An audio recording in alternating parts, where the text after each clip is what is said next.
with the hanging. This is all like from the 80s, my idea.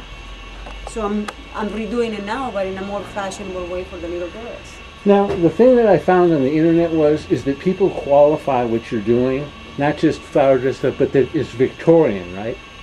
You know what?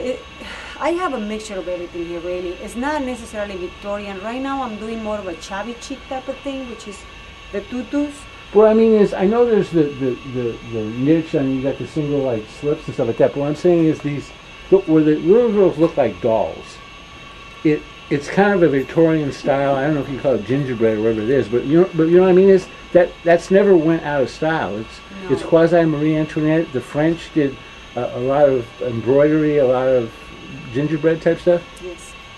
So I'm doing both. I'm doing that, the old-fashioned dresses like Marie Antoinette, but at the same time I'm doing the chubby chic, very fashionable right now for little girls, like boutique-like tutus, feather dresses. But is that stuff that you're starting to bring on and diversify your existing core? Because you have designs that you fabricated 20 years ago, patterns and grading, that you just modify the feasible fabric, right? Yes. I modify either the fabric or I just change a little bit, adding flowers to them, adding pins to them, adding more accessories to the dress.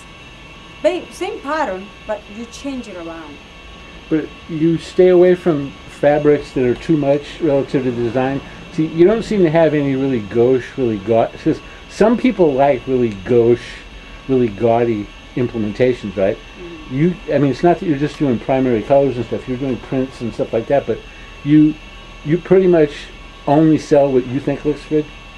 You won't fabricate something in a fabric that doesn't look good, right? No, I really get a good feedback from my clients on what I do.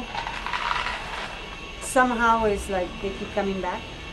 Well, but what I mean is you're not really trying to please the mass market, right? No, I mean I try to please them when they come here and they want me to. You please them if they do what you think is right, but you won't do it. Unless I won't do it if they want me. They want to obligate me to make something specific. I'm not going to do it because I can only do so much with my patterns. And then the other thing you have posted in there, that you don't do alterations of these things, right? If they want to have them altered, they got to take them somewhere else. They got to go somewhere else because what happens, people get confused here. We make the dresses, if we don't have the size, we make the size for them. And the minute you say, I'll make it for you, they think it's a custom-made dress. So they come here and they expect to try it on again, and in reality, we're just making the size that we don't have. But if you don't think there's a market for that size, you won't even grade it unless they're willing to pay the full cost of the grading of the pattern, though, right?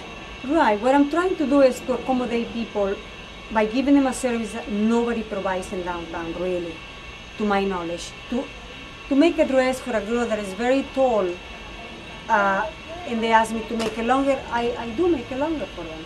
I give them that service, you know. Which they couldn't get somewhere else. Which they can, and that's why, you know, they keep coming back, because I try to accommodate. If they have 12 little girls and one of them is like this and the other one is like that, then I said, okay, well, let's make the bigger girl, let's make the dress a little bit bigger, and I semi-customize them for them. But if you can't talk them into some variation, because obviously some dresses on heavier people don't render in lighter colors because you look too much like a whale, so you've just been persuasive to talk them into stuff that you're willing to do? Yeah.